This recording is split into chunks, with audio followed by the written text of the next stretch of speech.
आपण ऐकत आहात विद्यार्थी शिक्षक संवाद. माझ्यासोबत आहेत माझे आवडते गणिताचे शिक्षक डॉक्टर ठकसेन गोराणे सर.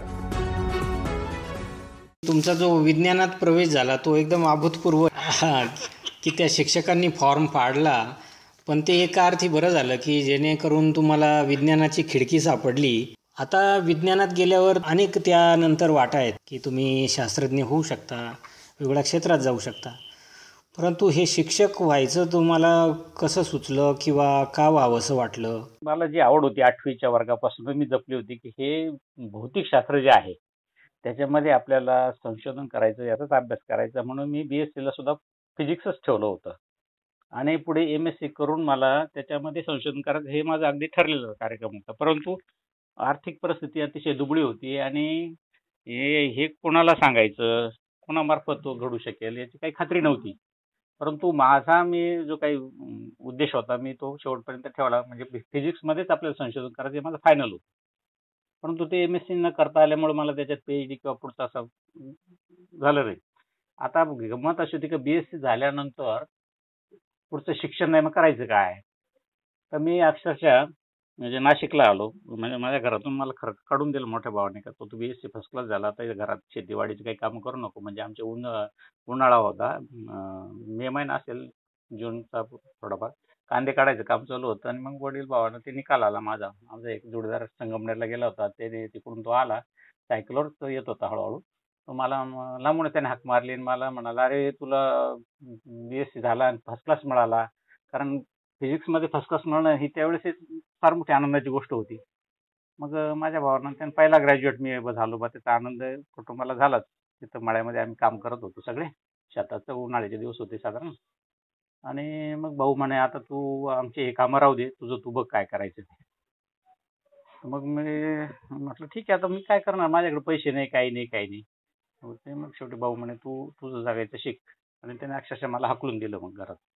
नाशिकला आलो. नाशिकला माझी एक चुलत बहीण होती, तिच्याकडे थांबलो. आता मला कोण काम देणार, BSc झालो, माझ्या हातात काही कागदपत्रे नव्हते तसे. परंतु मग फिरलो मी कारखाना आपल्या ह्या सातपूरच्या इंडस्ट्री एरियामध्ये मी वॉचमॅनकी केली 3 दिवस एका गेटवर. एका भांड्याच्या दुकानात अक्षर चांगलं असल्यामुळे 15 रुपये रोजानं दिवसभर कामही केलं. पण त्या माणसाने मला सांगितलं सगळं गाडी पुसायला यायला, त्याला ते मला काही पटलं नाही. त्याला म्हटलं, नाही बाबा, मला जे काम सांगितलं ते मी करतो, भांड्यावर नाव टाकायचं. त्याने मला सांगितलं की आजचे दिवस तुला 15 रुपये, उद्यापासून तू येऊ नको. मी सोडून दिलं ते. असं ते सगळं झटापटीमध्ये शिक्षक खरं म्हणजे शिक्षकांमध्ये बालपण गेल्यामुळं शिक्षकांचा एक आदर्श असतो. शिक्षक कसे टापटिपीत राहतात, कसा विचार करतात, कसं बोलतात, ते एक आकर्षण होतं. आणि दुसऱ्या बाजूला विद्यार्थी जे होते, म्हणजे माझ्या बरोबरचे सवंगडी असतील किंवा इतर शाळांमधून मी पाहिले, तर ते म्हणजे असा उद्देश म्हणजे आपण शिक्षक झालं पाहिजे असं नाही, पण त्याचं आकर्षण मात्र माझ्या मनामध्ये होतं शिक्षकी पेशात. आणि होईल का नाही याची काही खात्रीच नव्हती, कारण पुढचं आयुष्य अंधकार होता ना. की एक तर पहिली गोष्ट, घराच्या बाहेर पडलं का रुपये खिशात असला पाहिजे, ती अडचण होती. आणि दुसरा भाग, आपल्याकडं सगळं त्यावेळेस पैसे देऊन नोकऱ्या करणं जातीपातीचा भाग होताच. त्याच्यामुळे आपल्याला कोणी फार विचारेल याची काही खात्रीच नव्हती. त्याच्यामुळे तो जरी इच्छा असली तरी मार्ग बंदच होते. मग माझ्या एका मालेगावमध्ये नात्यातल्या माणसाने सांगितलं की अमुक एका ठिकाणी हायस्कूलची जागा आहे, तिथं गणिताला शिक्षक पाहिजे, तू अर्ज करून बघ, विचारून बघ. मग मी त्यांना पत्र टाकलं. त्यांनी मला पत्र लिहिलं. त्यावेळेस काही फोनाफोनी नव्हती जास्त. ही 85-86ची गोष्ट आहे, 1985-86. त्यांनी माझ्या भावाला अशा नातेवाईकाच्या मार्फत निरोप दिला की त्यांना म्हणा ते पाठवा त्यांना. मग मी नाशिकलाच होतो. मग मी गेलो तिकडे. त्यांनी सांगितलं की आम्ही तुम्हाला ठेवतो, तुम्ही राहा, पण पगार मात्र वर्षाखेर तुम्हाला मिळेल, सध्या काही मिळणार नाही, कारण तुम्ही BSc आहात आणि तुमची मान्यता काही लगेच मिळणार नाही, त्या अडचणी आहेत. आणि मग चालेल म्हटलं ठीक आहे. मग त्यांनी मला 5 रुपये महिन्याप्रमाणे मुलांची 9वीच्या वर्गाची गणिताची शिकवणीसाठी व्यवस्था करून दिली. मला 200-250 रुपये महिन्याकाठी मिळायचे. त्याच्यात माझा महिन्याचा खर्च सगळा भागायचा. आणि वर्ष निघालं, मला 10-11 हजार रुपये वर्षाखेर मिळाले. त्यात शेतीला 9,000 रुपये मोटर पाईपलाईनसाठी दिले आणि 3,000 रुपयात BEd करून मी तळेगाव अंजनेरी येथे जुलै 1987ला रुजू झालो. तर हे पहिल्यांदा नॉन ग्रँटेडला शिक्षक झाल्यामुळं त्याचा तो आनंद होता आणि तेच आता आपल्या आवाक्यातली गोष्ट होती. खरं म्हणजे आवड होतीच, परंतु आवडीपेक्षा व्यवहार महत्त्वाचा होता. शिक्षक होणं, त्यातला आनंद जवळून शिक्षकांच्या सानिध्यात राहिल्यामुळं मला त्याचं वेड होतंच, आकर्षण होतंच. कारण ते थोडंसं नाही म्हटलं तरी बऱ्यापैकी सुखी जीवन आहे. दगदगीचं नाही, ताणतणावाचं नाही विशेष. त्या काळात शिक्षकांना मानपान खेड्यामध्ये खूप होता आणि शिक्षकही त्या पद्धतीनं अतिशय आदरयुक्त लोकांच्या प्रेमाच्या पोटी लोकांच्या मदतीसाठी धावणारी सगळी मंडळी असायची. ते सगळं मी प्रत्यक्ष पाहिलेलंच होतं. मग मी तुमच्यामध्ये इकडे आलो. तळेगाव इंजिनिअरिंगला 87 25 जुलै 87ला मी रुजू झालो. त्यावेळेस माझ्याकडे खरं तर काही कागदपत्रे नव्हते. पुणे विद्यार्थीगृहाचे डायरेक्टर असलेले आणि त्याच विद्यालयाचे मुख्याध्यापक प्रदीप कुलकर्णी सर यांना समोर बसलो. माझ्याकडे एकही कागद नाही. त्यांनी सांगितलं, ठीक आहे तुम्ही गणित शिकवता, द्या अर्ज. मग ते अर्जाला कागद येणार होता खरं म्हणजे एवढं अडाणी पण असतं बघा खेड्यामधून आलेल्या माणसाला. मग ते उगले म्हणून आपले भाऊसाहेब होते, त्यांना म्हटलं द्या मला एक कागद. त्यांच्या समोर बसून अर्ज लिहिला. जो अर्ज अजूनही मी मुख्याध्यापक झाल्यानंतर मी पाहिला होता माझा अर्ज कसा होता त्या काळात. तर ते अर्ज लिहिला, रुजू झालो आणि तिथून पुढे नंतर मी काही पाहिलंच नाही की मला परमनंट कधी झालो, पगार किती मिळाला, नोकरी कधी, काय ते. कारण तर काम करायचं, विद्यार्थ्यांमध्ये मिसळायचं, त्यांच्याबरोबर खेळायचं. म्हणजे तळेगावला आता तुम्ही नंतर आले थोडे 5-2 वर्षांनी जास्त 91ला, पण त्यापूर्वीचे जे विद्यार्थी होते, नॉन ग्रँट शाळा होती, 500 रुपये पगार होता, महिन्याकाठी 300 रुपये घरी द्यायचे, 200 रुपयात तळेगावला महिना, 30 रुपये खुली भाडं, 70 रुपयात किराणा बाजार, 100 रुपयात त्यात मस्तपैकी महिना निघायचा. 100 रुपयामध्ये दर आठवड्याला नाशिकला जाऊन चांगला आवडीचा पिक्चर आहे बघायचा आणि जोडीदार असायचे पाटील सर वगैरे सगळे मंडळी. तर हे सगळे आनंदाचे क्षण होते. विद्यार्थ्यांमध्ये राहायचं, निंबेकर वगैरे सगळे मंडळी, ते पवार म्हणून होते, पाववालेच म्हणायचो आम्ही त्यांना. ते सगळे राहायचे. मग पाण्याचा प्रश्न असायचा, मग ते रात्रीच जाऊन आंघोळ करून घ्यायची, सकाळची आंघोळ रात्रीच करून घ्यायची पाण्याचा तुटवडा असल्यामुळं. मग मुलांबरोबर दिवसभर गोट्या खेळणे, त्या शिवारात फिरणे, हे सगळे उद्योग करायचो. आणि त्या विद्यार्थ्यांमध्ये आणि माझ्यामध्ये फार तर 5-7 वर्षाचं अंतर होतं, काही जास्त नव्हतं. कारण त्यावेळेस मुलंच मुळात उशिरा शाळेत यायची आणि तब्येती वगैरे एकदम स्ट्रॉंग असायची. म्हणजे काही बरेच मुलं माझ्यापेक्षा मोठी आणि उंच आणि बळकट होती 9वी-10वीची. त्याच्यामुळं मी विद्यार्थीच असायचो. अनेक पालक म्हणायचे, हा पोरगा कुठला आहे, हा नवीन आलाय का इथं. अशा आपल्या त्या माझ्या बरोबर असलेल्या माझ्या विद्यार्थ्यांनाच लोक विचारायचे की हा नवीन ऍडमिशन दिसतंय इथं, हा कुठला आहे, पण विद्यार्थी आहे का शिक्षक आहे हे. हा ते तेवढं फरकच जाण्याचं कारण ते पोरं अगदी सहज माझ्याशी वागायचे आणि असं वेगळेपणा किंवा फार असं वाटत नसतं. गावातली म्हातारी माणसं फसायची, ते म्हणायचे हा कुठला, ते पोरं टिंगल करायचे, हा हा आमच्या मामाचा मुलगा आहे आणि हा इलोळीचा आहे, मग कोणाचा आहे, मग चव्हाणाचा आहे, जाधवांचा आहे, असं काहीतरी सांगायचे आणि ते हशा व्हायचं. असं ते सगळे मजेशीर चालायचं. पोरं सगळे मदतीला, स्वयंपाक करायला, खिचडी करायला सगळे पोरं 2-4 जण बसलेच असायचे. कोण कांदा कापून देतो, कोण मिरची, असं सगळे मजेशीर भाग होता विद्यार्थ्यांमध्ये मिसळणं. आणि पोरांनाही त्यांचे पालक शोधायला येईपर्यंत पोरं माझ्याकडेच असायची. असा तो एक भाग होता. त्याच्यातून हे घडत गेलं. आणि प्रेम नावाची गोष्ट असते की त्याला भाषेची गरज नसते.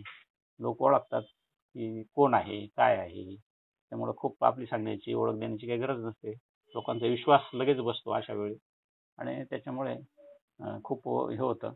दुसरा भाग असा होता का मुली ज्या होत्या आपल्याकडे, त्या मुली खूप आबोल असायच्या. एक तर खरं म्हणजे तुम्हाला सांगतो, मी तळेगावला पहिल्यांदा 1983 होत्या. 10वीला फक्त 2च मुली होत्या आणि त्या एक खंबाळ्याने यायची आणि एक गावातलीच बाहेरच्या एका काहीतरी आपलं मदतनीस असेल सरकारी नोकर होते, त्यांची एक मुलगी होती. गावातली एकही मुलगी 10वीला नव्हती तळेगावची. तर त्या मुलींचं प्रमाण वाढलं पाहिजे, मला खूप मनोमन वाटायचं. मुळात मी खरं मुलींशी कधी बोललेलो नव्हतो, मला ते काही डेअरिंग नव्हतं तसं. परंतु तरीही मी पालकांना सांगून हळूहळू मुलींची संख्या वाढत गेली. कारण आपल्याकडं लेडीज स्टाफ बऱ्यापैकी होता आणि त्याच्यामुळे त्यांनाच सांगून सगळ्यांच्या सहकार्यानं मुलींची संख्या हळूहळू वाढत गेली. तर ह्या प्रकारे ते शिक्षणात्मक त्या सगळ्या सहकाऱ्यांच्या मदतीनं वेगवेगळे प्रकल्प राबवण्याचा प्रयत्न केला. विज्ञानामध्ये आवड होती म्हणून तू एकदा एक प्रयोग केला. कदाचित तुम्ही असाल नसाल त्यावेळेस, त्याच्या अगोदर की सावरीचा चिक काढला आणि तो चंचू पात्रामध्ये 100 ml जमा केला. त्याला शिशाचा आणि कॉपरचा इलेक्ट्रोड लावले आणि भिंतीवरचं जे घड्याळ असतं आपलं इलेक्ट्रॉनिक, त्याला ते लावलं आणि ते घड्याळ चालू झालं. खरोखर मला म्हणजे मला खात्री नव्हती का असं होऊ शकतं. मी कुठं पाहिलेलं नव्हतं खरं म्हणजे. फक्त करूया काहीतरी म्हणजे. तर ते घड्याळ चाललं आणि सगळ्या शिक्षकांनाही आनंद झाला आणि स्वतः कुलकर्णी सर स्वतः पाहायला आले. "अरे खरं आहे का हे? बघूया." तर त्यांना मी ते दाखवलं. पुन्हा चालू करून दाखवलं आणि त्यांनाही खूप आनंद झाला. त्यांच्या चेहऱ्यावर एवढा आनंद जाणवला. मुख्याध्यापक असल्यामुळे आणि त्यांचा स्वभाव तसा थोडा टाईट-फाईट असल्यामुळे त्यांनी लगेच जाणवू दिलं नाही. परंतु मनोमन त्या माणसाला एवढं कौतुक वाटलं माझं आणि एकदा शाळेत तपासणीस आले कोणीतरी विस्तार अधिकारी. तर त्या विस्तार अधिकाऱ्यांना घेऊन ते माझ्याकडं मला बोलवलं. मला सांगितलं, "यांना ते घड्याळ चालू करून दाखवा म्हणे तुम्ही केलेलं तयार." तर म्हणजे कौतुक तुमचं कसं होतं आणि त्याच्यातून मग सगळे छोटे-मोठे प्रयोग, खास करून शेतीचे, प्रदूषणाचे, पाण्याचे, या प्रकारचे दैनंदिन वापराच्या वस्तू कशा नवीन बनवता येतील असं छोटं शोधत राहिलो. मुलांना त्याप्रमाणे अनुभव देत राहिलो. तर असा हा एक भाग आहे आणि त्याच्यातून मग एक संशोधनाची वृत्ती हळूहळू विकसित होत गेली. त्याप्रमाणे म्हणजे एवढी खात्री होती का उद्या जर विज्ञान प्रदर्शन असेल तरीही मी एका रात्रीत बसून चांगला प्रयोग की ज्याला बक्षीस मिळू शकेल असे प्रयोगही मी केलेले आहेत. त्याचा एक खात्री, आत्मविश्वास एवढा भक्कम निर्माण झाला की आपण शोधू शकतो. तर एवढं हे विद्यार्थ्याच्या पातळीवर छोटे-छोटे प्रयोग आपल्याला येतात, करू शकतो आपण. एवढी खात्री आली आणि त्याप्रमाणे तुमच्यासारखे काही अनेक विद्यार्थी वेळोवेळी सहभागी झाले. महाराष्ट्रभर त्यांना घेऊन फिरलो. राज्य पातळीचे जवळजवळ 15 वेळा आपण राज्य पातळीवर गेलो आणि तुमच्या असं आपल्याला माहिती आहे की आपण 94-95 ला कदाचित याला गेलो होतो. चंद्रपूरला राष्ट्रीय पातळीपर्यंत, मुंबईलाही गेलो होतो तुमच्यानंतर. त्या प्रकारे खरा म्हणजे आनंद माझ्या आयुष्यातला तोच आहे की या विज्ञान क्षेत्रामध्ये अशा प्रकारची विद्यार्थ्यांमध्ये आवड निर्माण करून त्यांना सोबत घेऊन त्यांच्याबरोबर राहून आणि त्यांना घेऊन फिरणं आणि तुमच्यासारखा विद्यार्थी जो 7 समुद्रापलीकडे गेला, वर्ष 2 वर्ष तिकडे राहिला, नवीन शिकला, स्वतःच्या कुटुंबाला, भावंडांना, नातेवाईकांना आदर्श झाला आणि एकूणच ही फार मोठी गोष्ट आहे की एक ग्रामीण भागातला, आदिवासी भागातला विद्यार्थी अमेरिकेसारख्या मोठ्या प्रगत राष्ट्रामध्ये राहून ग्लोबल पातळीवर, जागतिक पातळीवर ठराविक कोटा म्हणतो आपण त्याला, त्याच्यातून सिलेक्ट झाला. ही आमच्यासारख्याची तुमच्यापेक्षा फार मोठी आनंदाची गोष्ट आहे. असे काही विद्यार्थी घडले, काही विद्यार्थी कदाचित संपर्क कमी आल्यामुळे म्हणा किंवा वेगळी संगत लागल्यामुळं असक्सेस झाले, अनसक्सेस झाले, अयशस्वी झाले. परंतु ते धडपडतायत, भेटतात कधीतरी. तर असे विद्यार्थी आहेत. खऱ्या अर्थाने शिक्षक पेशामध्ये हा फार मोठा मोलाचा भाग आहे. अर्थात जे काही प्रगती होते ती एकट्याच्या हाताने होत नाही. त्याला तिथलं प्रशासन, संस्था, सहकारी, विद्यार्थी, पालक, मित्रमंडळी हे सगळेच जबाबदार असतात. त्यांचाही वाटा त्याच्यामध्ये असतो. ते एकटे गौराणे सर किंवा आणखी कोणी केलं असं नाही म्हणता येणार. सगळी प्रेरणा अनेक शिक्षक विचारपूस करणं, मदत करणं, पैसे अडकायची नेहमी मदत करणं हे सगळं सहकार्याने केलेलं आहे. त्याच्यातून सातत्याने हे घडत राहिलं. एकतर तुमची जी बॅकग्राऊंड आहे सगळी पार्श्वभूमी ही खेड्यातली, त्यानंतर तुम्ही आलात तळेगावच्या तळेगावसारख्या ग्रामीण भागामध्ये, ते जे खेडच होतं. तर मला एक जाणून घ्यायचं आहे की ज्यावेळी आपण शाळेत रुजू झालात, तळेगावच्या 87ची गोष्ट सांगितली, जुलै 87, तर त्यावेळी शाळेचे मला वाटतं विद्याप्रशाला तळेगाव अंजनेरी हे सुरुवातीचेच दिवस होते आणि आपण अगदी सुरुवातीपासून आहात. तर त्यावेळी काम करताना तुम्हाला काय अडचणी किंवा काम करणं हे किती सोपं किती अवघड असं होतं, याबद्दल थोडं सांगा ना सर. बघा की 87ला रुजू झालो तेव्हा कुलकर्णी सर असं मला म्हणाले की तुम्ही BSc B.Ed आहात. खरं म्हणजे माझा B.Edचा निकाल यायचा होता, तो जुलैमध्ये आला शेवटी.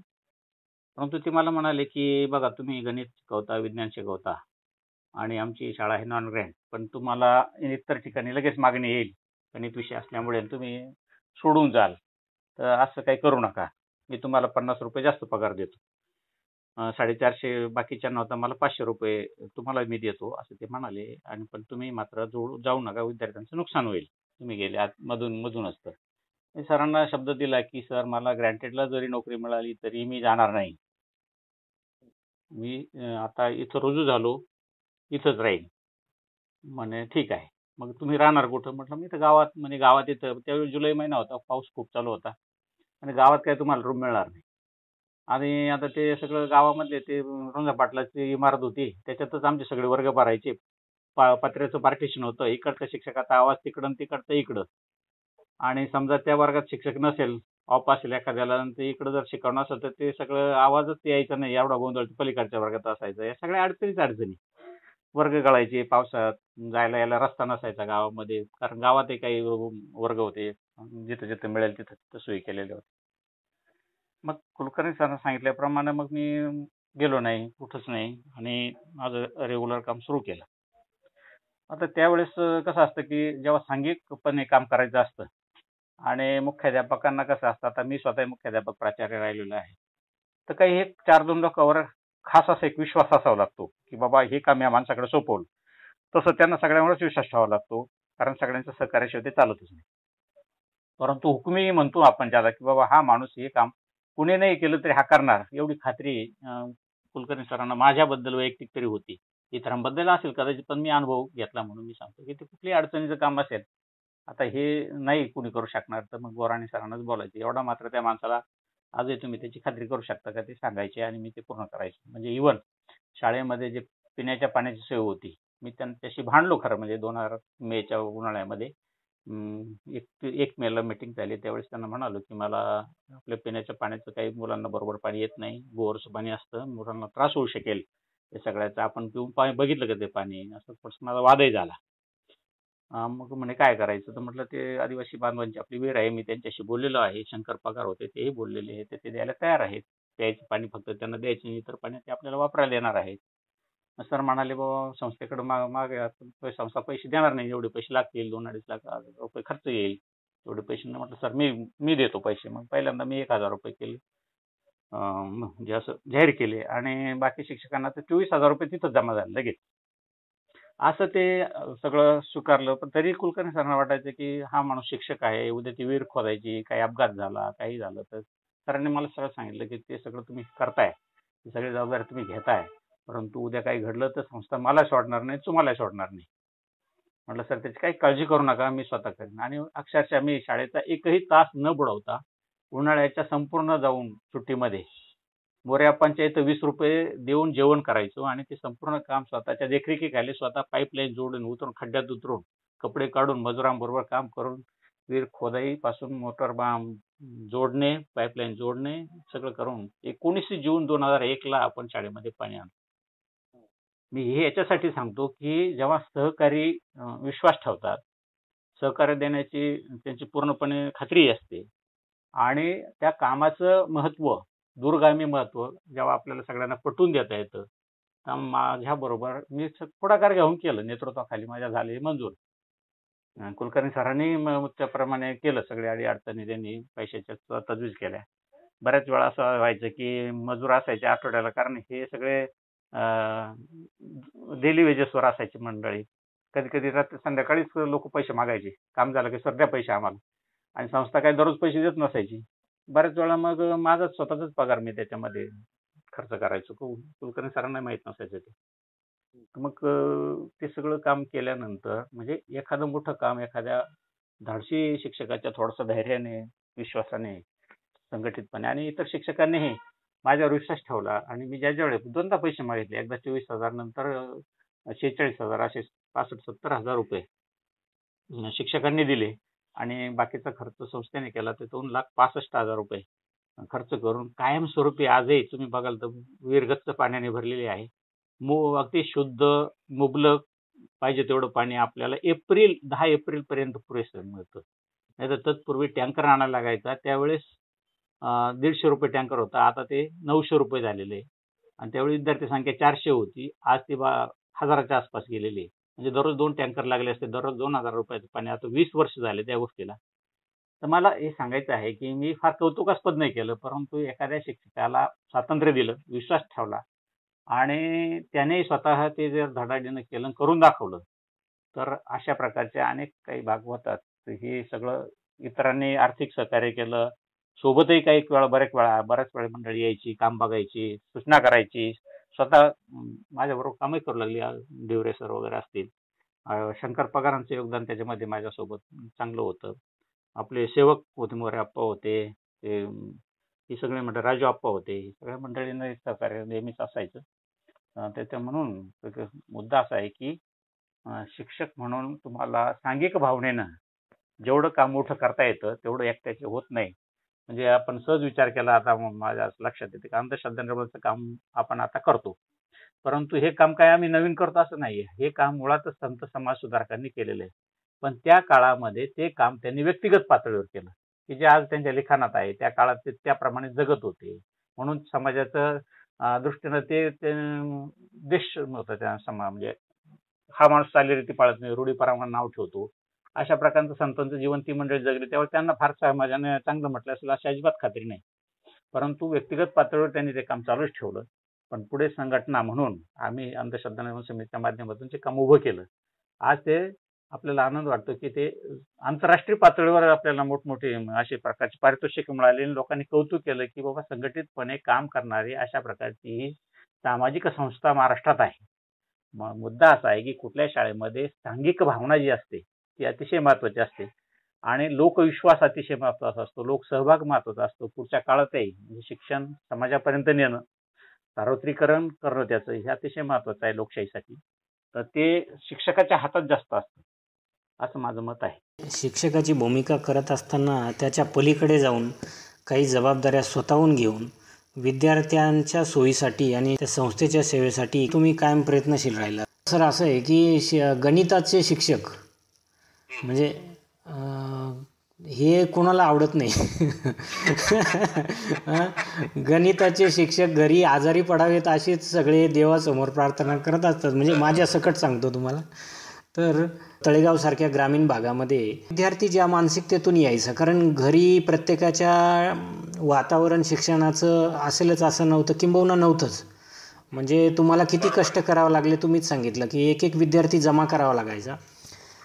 तर अशा पार्श्वभूमीतून आलेले विद्यार्थी त्यांना गणितासारखा विषय आणि विज्ञानासारखा विषय शिकवताना त्यांच्या पचनी पाडताना सोपं अवघड किती होतं याबद्दल तुमची काही आठवण असेल तर सांगा सर. खरं म्हणजे मुद्दा असा आहे की मला 4थी पर्यंत मी सांगितलं की मला फार काही गणित येत नव्हतं, 1 ते 10चे आकडे सुद्धा लिहिता येत नव्हते आणि तू गणित शिक्षक झाला, हे चमत्कारच. 5वीला त्या माझ्या शिक्षकांनी इंग्रजी गणित माझं इतकं चांगलं करून घेतलं की मी 5वीला त्या वर्गात पहिला आलो. म्हणजे मला त्या विषयाची आवड झाली. नंतर सगळे पाढे पाठ करणं, मूलभूत संकल्पना संबोध हे माझे अतिशय क्लिअर होते. आणि नोकरी लागताना मला गणित विषय होता, फिजिक्स सारखा विषय होता. गणित आणि फिजिक्स हे सर्व सारखेच विषय, टफ विषय आहेत मानतात त्यांना आपण. तर त्याच्या माध्यमातून खरं म्हणजे मला गणित त्या शाळेमध्ये विद्यार्थ्यांना गणिताची गरज होती गणिताच्या शिक्षकाच्या, आणि म्हणून मला नोकरी मिळाली. हा एक मुद्दाचा. तर त्याच्यामुळे ह्या विद्यार्थ्यांना गणित आलं पाहिजे आणि गणित येत नाही म्हणून हे चुकतंय सगळं आयुष्याचं गणित, हे नक्की होतं. कारण गणित हा विषय तर्काला वाव देतो. माणसं जगतात, परंतु तर्क करणं, लॉजिक ज्याला म्हणतो ना आपण, एखाद्या घटनेमागचं लॉजिक काय आहे, चिकित्सक बुद्धी, तपासणी, त्याचं मूल्यमापन करणं, हे बहुतांशी सामान्य माणसाच्या कक्षेबाहेरचं. आणि म्हणून ही सगळी माणसं खरं म्हणजे आता पुढच्या काळामध्ये जेव्हा मी सगळं बघतो पाठीमागे वळून, की निरीक्षण, तर्क, अनुमान, प्रचिती, प्रयोग हे ज्या काही तपासणीच्या पायऱ्या असतात कुठल्या घटनेमागच्या, त्यातला तर्क हा गणिताशी निगडीत आहे. आणि जेव्हा माणसाला तर्क करता येत नाही, कोणीतरी काही सांगितलं तेच खरं मानतो. पण हे असंच का? प्रश्न विचारण्याची जी काही पद्धत आहे ती त्याला गणितातून विकसित होते त्याची. आणि मुलं प्रश्न विचारायचं धाडसच करीत नाही. आता दुसऱ्या बाजूला गणिताच्या शिक्षकाची भीती वाटते, हे खरं आहे. म्हणजे मी अक्षरशः, आता तुम्हाला अनुभव आहे का, मला राग यायचा, मग मी त्या संतापातून थोडं मुलांना हाणमारही व्हायची माझ्याकडून, हे मान्य करतो. परंतु कधीही माझ्याकडे कुठल्याही पालकाची कधी तक्रार आलेली नाही. उलट सांगितलं, सर याला आलं नाही ना, हे तुमचं तुम्ही बघून घ्या, एक शब्द सुद्धा मी कधी बोलणार नाही.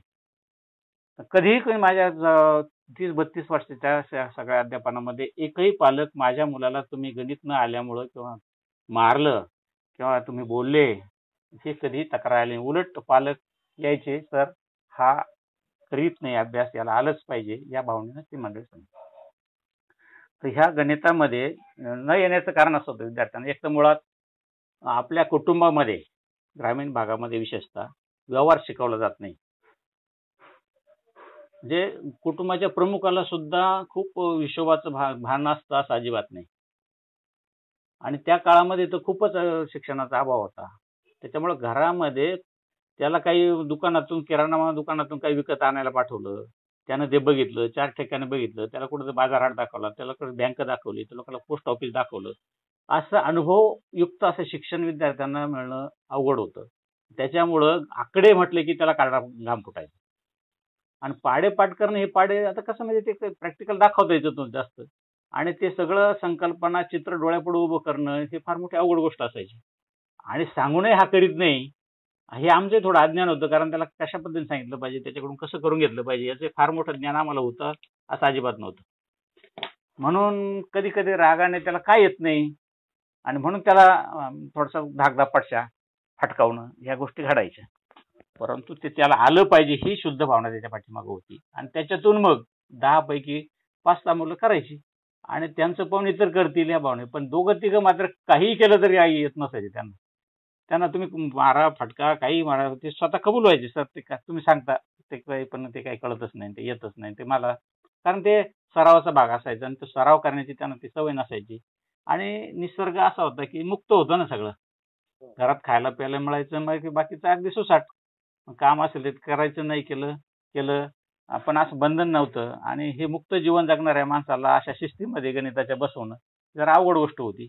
पण तरीही हे आलं पाहिजे ही भावना शुद्ध होती, आणि त्या शुद्ध भावनेपोटी मग त्यांना बळजबरीनं ते सगळं त्यांच्या गळ्यात वसायचं.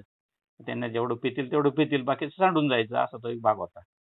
पण तो प्रयत्न असायचा.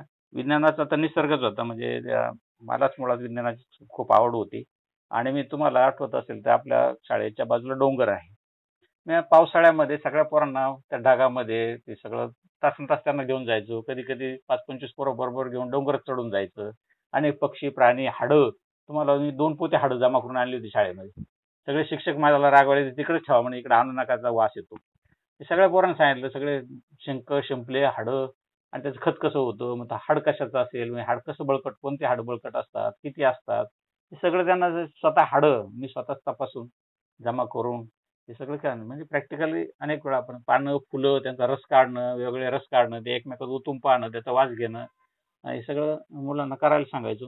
अनेक साप धरून आणायची पोरं, नाण्याटासारखे साप, जे विषारी नव्हते, तर पोरांना ते माहित होतं. आणि मग आम्ही ते बघायचो की बेडूक धरायला पाठवायचो मुलांना. मग ते बेडकाचा त्यावेळेस होता अभ्यासक्रमामध्ये, बेडकामध्ये काय काय असतं आतमध्ये त्याच्या पोटात, ते सगळं दाखवायचो आपण प्रत्यक्ष. ते प्रॅक्टिकली ज्ञानाचा माझा खूप असायचा. वॉटर रेन वॉटर हार्वेस्टिंग आपण जे प्रयोग केला, तो प्रत्यक्ष केला. ते संपूर्ण पाणी आपण केवळ काहीतरी मला असं वाटतं की 1100-1200 रुपयामध्ये पाईपलाईनचा खर्च, संपूर्ण पृष्ठावरचं पाणी आपण जमा केलेलं आहे. जवळजवळ 20,000 लिटर पाणी पहिल्या पावसात जमा व्हायचं. चांगला पाऊस जर झाला, उन्हाळ्याच्या शेवटी व्हायच्या वादळी पाऊस, तर पुढचे पाऊस लांबायचे. परंतु तोपर्यंत शाळेमध्ये पाण्याच्या, पिण्याच्या, आपलं वापरायच्या पाण्याची कुठली अडचण असायची नाही. तर रेन वॉटर हार्वेस्टिंग हा प्रकल्प आपण महाराष्ट्रामध्ये त्याचं नाव झालं होतं. पाण्याच्या याच्याबद्दल आपण मुलांना पाणी पिण्याची सवय कशी असेल, मुलं नळ चालू करायचे आणि ओंजळीनं पाणी प्यायचे. तर देणगीतून आपण ते सगळे भांडी, ग्लास मिळून आणले, आणि त्यांना प्रत्यक्ष दाखवलं की बाबा हे बघा, ग्लासानं पाणी पिल्यानंतर किती पाणी येतं, आणि ओंजळीनं पाणी पिल्यानंतर किती पाणी वाया जातं, हे पाणी खाली मोजून दाखवलं. एका दिवसाला किती 250-300 लिटर पाणी वाया जातं. मग हे सगळं पाणी आपण महिन्याभरासाठी किती वाचवलं, हे सगळं मुलांना प्रॅक्टिकल करून दाखवलं प्रत्यक्ष. आणि म्हणून मुलांच्या आयुष्यात तेच शिल्लक राहतं की जे त्यांनी प्रत्यक्ष स्वतः केलेलं आहे, अनुभवलेलं आहे. अनेक मुलं भेटतात की सर तुम्ही त्यावेळेस हे सांगितलं होतं बरं का. आता मी दररोज काही प्रत्येक वर्गात सांगायचो, पण काही मुलं मुली भेटतात, सर तुम्ही मला सांगितलं होतं ते उपास तपास करण्यात काय मजा नाही आहे, आम्ही अजिबात करीत नाही, माझ्या मिस्टरांना सांगते, आमच्या सरांनी सांगितलं तुम्हाला करायचं तर करा, मी करीत नाही. अशा अनेक मुली आजही भेटतात, सांगतात. हे सगळं स्वतंत्र. आणि एक खरं आहे की शिक्षक कसा शिकवतो त्याला महत्व ठीक आहे, द्या तुम्ही, परंतु तो शिकवतो तसा तो वागतो का, आणि तो दररोजच्या जीवनामध्ये किती शुचिर्भूत असतो, म्हणजे त्याचं आचरण किती शुद्ध असतं, तर याला फार महत्व असतं. आणि विद्यार्थी त्याच्या वागण्याचा अनुकरण करतात, त्याच्या आचरण कसं आहे त्याच्यावर विद्यार्थी घडत असतो. मीही तसाच घडलो, कारण मी शिक्षकांच्या सानिध्यात राहिलो, आणि माझं पाहून वागणं, बोलणं, मी फार पर्सनॅलिटीनं फार सुंदर माणूस होतो असं अजिबात नाही, परंतु सर आहेत, काटेकोर आहेत, शिस्तबद्ध आहेत, आणि कळकळीचे आहेत. आपल्याबद्दल प्रेम आहे, ह्या भावना विद्यार्थ्यांच्या मनामध्ये अनेक वेळा खोलवर गेलेल्या आहेत. त्या कायमस्वरूपी त्यांनी त्यांच्या मनात घर केलेलं आहे आणि हीच माझ्या आयुष्यातली सगळ्यात मोठी देणगी आहे. गणित शिकवताना तुम्हाला वेळप्रसंगी कठोर भूमिका घ्यावी लागायची, तर एखाद्या विद्यार्थ्याला शिक्षा केल्याच्या नंतर तुमच्या काय भावना असायच्या हो सर? हां, तर मला त्या क्षणापुरता, कारण माझी शिकवण्याची पद्धत अशी होती की मला पुस्तकाची तशी गरज वाटायची नाही. फक्त उदाहरण घेण्यापुरतं आणि नंतर सांगायचो की हे पहिलं दुसरं उदाहरण मी सोडतो. आता यातलं कुठलंही उदाहरण तुम्हाला सांगता आलं पाहिजे. तुम्ही सांगा ते उदाहरण मी सोडून देतो. परंतु त्याच्यानंतरचं कोणतंही उदाहरण तुम्हाला सोडवता आलं पाहिजे, ही अट असायची. आता तिथंच घाम फुटायचा विद्यार्थ्यांना. मग त्याच्यातून ते ज्यांनी आता खरी सांगितलं, सराव केला, आता घरी अनेक अडचणी असायच्या. लाईट नसायचं, पुस्तकच नसायचं, वहीच नसायचं. एक तर मनाची इच्छाच नसायची, ते गणित केलंच पाहिजे घरात. गणिताचा वारच नाही. तर हे सगळं झाल्यानंतर त्याला जर मारलं आणि त्याचं ते विव्हळणं, त्याचं रडणं, तर हे रात्री मला बऱ्याच वेळा झोप यायची नाही याच्यामुळे, की चुकलं बरं का माझं, मी त्याला एवढं मारायला नव्हतं पाहिजे. एक माणूस म्हणून मी दुसऱ्या दिवशी त्याच्या जवळ जायचो. अरे मी तुला काल मारलं बरं का. मग तो खाली मान घालायचा आणि हसायचा. मलाच त्याचं वाईट वाटायचं की अरे नाही, मग तुला का वाटलं नाही, तुला का वाटलं नाही करावं असं. तर तो विद्यार्थी मुळातच आपले विद्यार्थी अबोला असायचे, जास्त स्पष्ट व्हायचे नाही. ही त्यांच्या मनाची ठेवण होती. परंतु काही विद्यार्थी होते की सरांनी सांगितले ना दुसऱ्या दिवशी ते सोडा. आणि मी एक करायचो की विद्यार्थ्यांना जागेवर प्रश्न नाही विचारायचो, त्याला हातात खडू द्यायचो आणि सरळ फळ्यावर जाऊन सोडून दाखव. तुझं काय म्हणणं ते लिही, चुकू दे, चुकलं तर पुन्हा करू, पण तू कृतीशील हो. याच्यावर माझा भर असायचा. त्याच्यात अनेक विद्यार्थी मग कमी पडायचे, कारण सगळ्यांच्या समोर जाणं, आपलं चुकलं तर पोरं हसणार, सर मारणार, ही मनामध्ये भीती. आणि आकडे चांगले काढता येत नाही, अक्षर चांगलं नाही, हे दुसरा भाग असायचा. आणि आपण कसे दिसतो, इतर लोक कसे, सगळी मुलं आपल्याकडे कसे टक लावून बघतात किंवा काहीतरी मग कुणी खोड्या करतं, मग ही सगळी भीती असायची. त्याच्यामुळं पण मी थोडंसं धाडस देण्याचा प्रयत्न करायचो. पण मला बऱ्याच वेळा असं वाटत, मी शक्यतो मुलींना नव्हतो मारत, कधी त्यांना हातही लावत नव्हतं. आणि त्यांच्याकडून अपेक्षा होती की यांना घरामध्ये व्यवहार आलाच पाहिजे, यांना बाजारात जगता आलं पाहिजे, यांना जगाच्या व्यवहारामध्ये स्थान मिळवता आलं पाहिजे यांना. त्याच्यासाठी गणिताला पर्याय नाही. आणि म्हणून माझा ओढा असायचा. पण चूक व्हायची, मला ते वाटायचं अरे, बऱ्याच वेळा माझे बोटही दुखायचे. म्हणजे आज असं वाटतं की ही बोट माझी बऱ्याच वेळा, कारण हाताने मारलं, मी छडी कधी मारली नाही मुलांना. हाताने मारलं की शेवटी मी माणूस होतो आणि मला ते आघात व्हायचं. आणि न्यूटनचा नियम आहे action and reaction opposite and equal to in magnitude वगैरे तसा तो प्रकार असायचा. आणि मलाही मार मिळायचा खरा म्हणजे. तर दुःख व्हायचं. पण मुलांकडे पाहून, मुलं कधी त्याचं ते दुःख धरून दिसताना कधी म्हणजे मनामध्ये, त्यांच्या मनामध्ये माझ्याबद्दल तशी कटुता कधी वाटली नाही मला की सरांनी मला खूप मारलं बरं का, आता मी यांच्याशी बोलणार नाही. तीच पोरं पुन्हा माझ्याबरोबर यायची, पुन्हा समजून सांगा किंवा वेगळ्या विषयावर बोलायची आणि त्याच्यातून ते निवळायचं मग. अगदी खरं आहे सर. तुम्ही वरतून जेवढे कडक वाटायचे, तेवढे आतून तुमचं मातृहृदय होता. जेव्हा तुम्ही रागवायचे, पण त्याच्या मागची तळमळ, मी त्याचा एक प्रसंग सांगतो. मी 8वीला होतो. एक दिवस असा आला की तुम्ही एक प्रश्न विचारला मुलांना गणिताबद्दल, आणि तुमची माझ्याकडून खूप अपेक्षा होती. म्हणून तुम्हाला असं वाटत होतं की सुनील शेवटी उत्तर देईल. तर ते गणित एकाला विचारलं, दुसऱ्याला करता करता सगळ्या वर्गाला तुम्ही विचारलं आणि कोणालाच ते आलं नाही. तोपर्यंत तुमचा पारा भरपूर चढलेला होता. आणि मला शेवटी तुम्ही उठवलं मोठ्या अपेक्षेने की बा आता ऐका याचं, हा कसा उत्तर देतो. आणि झाली अशी गंमत की मलासुद्धा ते उत्तर आलं नाही. परंतु मी खाली रडत होतो, माझ्या डोळ्यातून अश्रू वाहत होते आणि वरतून मला मार मिळत होता. आणि त्यानंतर तुम्ही एकही शब्द न बोलता वर्गातून निघून गेले. मी त्या दिवशी झोपलो तर नाहीच, पण जेवणही केलं नाही रात्री ज्यावेळी घरी आलो. आणि फक्त एकच विचार, माझ्याबद्दल तुमच्या मनामध्ये बिलकुल राग, तिरस्कार वगैरे काही नव्हता. फक्त एकच प्रश्न मला मनामध्ये भेडसावत होता. तो असा, त्याने बेचैन करून टाकलं की सरांना माझ्याकडून किती अपेक्षा होती आणि ती मी पूर्ण करू शकलो नाही एक विद्यार्थी म्हणून. आणि त्या दिवशी मला पण खूप वाईट वाटलं सर. आणि का म्हणजे तुमचं तो जो प्रेम होतं, त्या प्रेमामुळे मी असं मनाशी ठरवलं की आता जीवनामध्ये काही आलं नाही तरी चालेल, परंतु गणित हा विषय असा बनवायचा, असा करायचा की सरांनी आपलं नाव काढलं पाहिजे. आणि अशी जिद्द ठेवली आणि त्या दिवसापासून अगदी 1-2चा पाढा बेपासून तर जे तुम्ही सांगत होता, जे ते करत होता, जे मला करता येईल ते मी केलं. दादाकडून आमचे बंधू मोठे, त्यांना विज्ञानाची आणि गणिताची आवड होतीच, तुमचेच विद्यार्थी. तर त्यातून मला गणिताची इतकी आवड लागली. बघा, त्या गणितामुळे माझं आयुष्य बदललं. म्हणजे गणित विषय ज्यावेळी मी 10वी नंतर मला डिप्लोमाला ॲडमिशन घ्यायची होती, तर एकच जागा होती शेवटची आणि 3 विद्यार्थी उभे होते रांगेमध्ये. तर त्या दिवशी त्यांनी सांगितलं की ज्या विद्यार्थ्याला गणितामध्ये जास्त मार्क्स असतील, कारण आमचे सगळ्यांचे टक्केवारी सारखीच होती, फक्त ज्याला जास्त मार्क्स असेल गणितामध्ये त्याला याच्यात, कारण इंजिनिअरिंग हा विषय सगळा गणिताचा आहे. तर बाकीच्यांना 139 होते 150 पैकी आणि मला 140 होते. तर मला ती जागा मिळाली. म्हणजे आज तुमची ती जी अपेक्षा होती त्यामुळे तुम्ही रागावलात, पण त्यामुळे मी माझ्या आयुष्यामध्ये एक इंजिनियर होऊ शकलो. आणि आज म्हणजे कळत नकळत का होईना, परंतु तुमची जी तळमळ होती ती अतिशय सद्भावना होती त्याच्यामागे. आणि असे अनेक विद्यार्थ्यांचे, माझंच नाही, असे अनेक विद्यार्थ्यांचे पण अनुभव असतील. आणि लगेचच तुम्ही जसं म्हणालात ते खरं आहे की तुम्ही दुसऱ्या दिवशी त्या विद्यार्थ्याच्या जवळ जायचे, त्याच्याशी बोलायचे, मायेने हात फिरवायचे. हे खूप दुर्मिळ होतं. आणि तुम्ही किती शिकवलं हे आम्हाला माहीत नाही, परंतु तुम्ही कसं शिकवलं आणि किती त्याच्यामागे तुमच्या प्रेम होतं, त्याची तळमळ किती होती, ही मात्र क्षणोक्षणाला आम्हाला जाणवायची. मी त्याचा प्रत्यक्षदर्शी आहे, अनुभव घेतला आहे. आणि आज तुमच्या पुढे जो काही आहे तो फक्त त्या प्रसंगामुळे, म्हणून मी हे सांगू इच्छितो.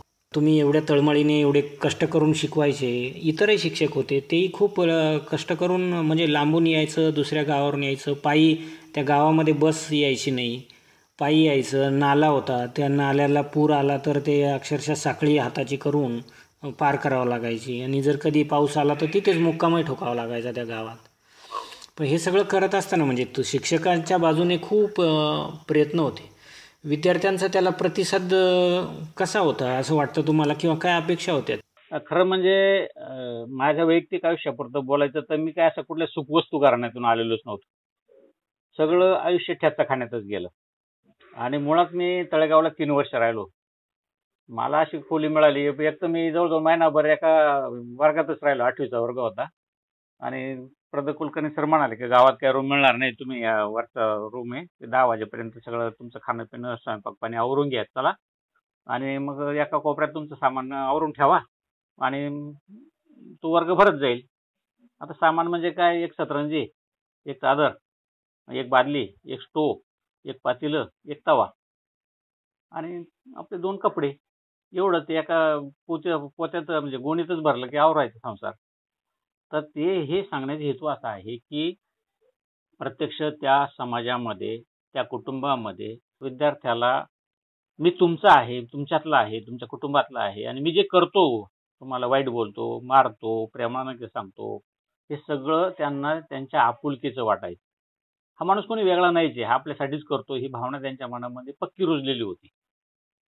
त्याच्यामुळं त्यांना मारलं तरी, ते असे अनेक विद्यार्थी की त्याला खूप मारलं तरी 3-4 तासाला तो पुन्हा माझ्याकडे यायचा आणि हसायचा. आणि सर जाऊ द्या, चुकलं, जाऊ द्या, येईल करून पाहिजे, मी मला नाही येत, मी काय करू, असं त्याचे ते सगळं मनात येईल ते मोकळं व्हायचं. त्याला ती संधी मिळाली, त्याला ते माहिती होतं. त्याच्यामुळं हे विद्यार्थ्यांना कधीही असं, मला एखादा विद्यार्थी उलटला, त्याने काहीतरी शिवीगाळ केली, मला पाहून घेतो तुला, मी असं कधी म्हटलं असं कधी आठवत नाही. फक्त एकच भावना अशी होती की मी ज्या परिस्थितीतून आलो, मी कधी माझी परिस्थिती त्यांना अशी लादली नाही. मी ते सांगितली प्रसंगानुरूप ती त्यांना. पण एक गोष्ट होती की हे जे मी तुम्हाला आतापर्यंत अनुभव सांगितले, त्यात अनेक अनुभव मी अनेक वर्गात अनेक वेळा अनेक विद्यार्थ्यांना सांगितलेले आहेत. त्यावेळी विद्यार्थ्यांच्या मनावर माझ्या शिकवण्यापेक्षा ह्या अनुभवांनी त्यांच्या मनामध्ये आजही घर केलेलं आहे.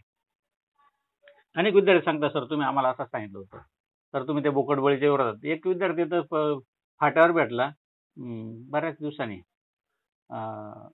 2-3 वर्षांनी, असं समजा मी ते प्रबोधन करतो पशुबळीच्या विरोधात, त्याची पेपरला बातमी आलेली होती, आणि तो मी फाट्यावर उभा होतो, गाडीची बसची वाट पाहत होतो, आणि तो उतरला. आता त्यापूर्वी तो कधीतरी शिकून गेलेला असेल आणि आला माझ्याजवळ. मला म्हणे सर नमस्कार चमत्कार सगळं झालं. मला म्हणे सर ते काम चालू आहे जोरात, आम्ही काही करत नाही, मला कसं तरी वाटतं, घरचे लोक ऐकत नाही. त्यांनी त्याचं दुःख सांगायला सुरुवात केली आणि हळूच खिशातून पाकिट काढलं आणि त्या पाकिटातून त्याने त्या वृत्तपत्रामध्ये आलेली माझ्या नावाची ती बातमी ती मला काढून दाखवली. म्हणजे विद्यार्थी काय लक्षात ठेवतात की तुमचा विचार आणि आचार, तुमचा एकूण दृष्टिकोन काय आहे आणि तुम्ही त्याला काय दिलेलं आहे आणि त्याला आज कोणती गरज आहे, या सगळ्या जेव्हा त्याने ते काढून दाखवलं, वाचून सर म्हणजे बघा हे बघा आलं होतं आणि मी माझ्या पाकिटात काढून ठेवलं कात्रण आणि मला जो भेटतो मी त्याला सांगतो हे बघा आमचे सर आणि हे असं असं काम करतात. तर सांगायचा हेतू असा आहे की विद्यार्थ्यांच्या भल्यासाठी सतत तुमच्या मनामध्ये एक तळमळ असेल. खरं तर कुठल्याही कामाची तळमळ हीच ताकद असते आणि ती ताकद जपावी लागते, ती तळमळ जपावी लागते, सतत मनामध्ये ठेवावी लागते आणि त्या दृष्टीने तुमच्या कामाची आखणी, तुमचा विचार तयार करायला लागतो. मग त्याच्यात अनेक वेळा मी सक्सेस झालेलो आहे असं मला वाटतं. अनेक शिक्षकांनी वेगवेगळ्या प्रकारे माझ्यापेक्षा चांगलं काम करणारी माणसं असतील, परंतु जे काही आलं अनुभवाला ते माझा स्वतःचा अनुभव बालपणापासून तर शिक्षणाच्या सगळ्या अडथळे अडचणी हा मला माझ्या विद्यार्थ्यांना खूप चांगल्या प्रकारे देता आला आणि त्यांच्या आयुष्यामध्ये त्यांना धडपडायचं नाही, अडचणीत खचून जायचं नाही, बळ मिळतं, आपण आपलं प्रामाणिकपणे जगायचं, काम करायचं. तर याच्यातून ते अनेक विद्यार्थी आज त्यांच्या पातळीवर खरं म्हणजे अडीअडचणी खूप असतात, त्याच्यातून मात करायचं म्हणजे जेव्हा प्रत्यक्ष नुसतं बोलणं सोपं आहे, कारण जेव्हा वेळ येते वस्तुस्थिती निस्तरायची असते त्यावेळेस विचार फार महत्वाचा असतो आणि तो विचार देण्याचं काम आपण केलेलं आहे विद्यार्थ्यांना. तो अतिशय जाणीवपूर्वक केलं, त्याच्यामुळे कुठली कटुता नाही, कुठली अपराधीपणाची भावना नाही. दुसरा भाग म्हणजे चारित्र्याचा होता की अतिशय निर्मळपणे ठीक आहे, एकत्र असताना अनेक आरोप प्रत्यारोप होतात, कधी कधी वेगवेगळे संबंध लावले जातात, परंतु तुम्ही काय आहात हे तुमच्या आचरणातून महत्वाचं असतं दाखवणं. आणि समाज कुठलाही असो, माणूस कोणताही असो, त्याला चांगलं वाईट नक्की बुद्धी निसर्गाने दिलेलीच असते. तो नक्की ओळखतो की कोणी काही सांगितलं तरी एक विश्वास त्याचा तयार झालेला असतो. तर हे सगळं घडलं म्हणून विद्यार्थ्यांच्या बाबतीमध्ये पहिल्यांदा शिक्षक अतिशय संवेदनशील असावा. त्याच्या पातळीवर जाऊन विद्यार्थ्याची मानसिकता काय आहे, त्याची शारीरिकता काय आहे, त्याच्या घरची कौटुंबिक नातेसंबंध काय आहे, त्यांचं स्थान काय आहे, या सगळ्या गोष्टीचा विचार करायला पाहिजे. खरं तर ते लवकर कळतं, 5-7 वर्ष जो नवीन शिक्षक लागतो त्याला त्यातलं काही विशेष कळत नाही, त्याला त्याची नोकरी टिकवायची असते, सांगितलेलं काम करायचं असतं, स्वतःचं काय फार त्याचं तिथं चालतं असंही नसतं, त्याच्यामुळे तो ते रुटीन ठरतो. जेव्हा तो थोडासा त्याला आपण म्हणतो साऊंड पोझिशनमध्ये येतो त्यावेळेस त्याने खरं म्हणजे स्वतःचं एक नेतृत्व तयार करायला पाहिजे, जसं मी माझ्या बाबतीत केलेलं होतं. जरी मुख्याध्यापक असतील, जरी सहकारी असतील, तर माझं वेगळेपण मला सिद्ध करता आलं पाहिजे आणि ते विद्यार्थ्यांसाठी सिद्ध करायला पाहिजे, माझ्या मोठेपणासाठी नाही. ही भावना मी सतत जपली, सतत आजही समाजात काम करतो. तर मला कुणीतरी माझं नाव आलं पाहिजे, माझी कुठं मुलाखत झाली पाहिजे, कुठंतरी मी दिसलो पाहिजे, टीव्हीला आलो पाहिजे. अनुषंगिक पद्धतीने तुम्ही ते यालही, परंतु मुळात या समाजामध्ये असलेलं अंधश्रद्धेच्या बाबतीतलं दुःख, वेगवेगळ्या मार्गातून येणारे दुःख आपल्या पद्धतीनं आपण आपल्या विचाराने, ज्ञानाने, माहितीने कशी दूर करू शकू, ही तळमळ मात्र सतत जिवंत ठेवावी लागते. विद्यार्थ्याच्या बाबतीतही मी तीच ठेवली.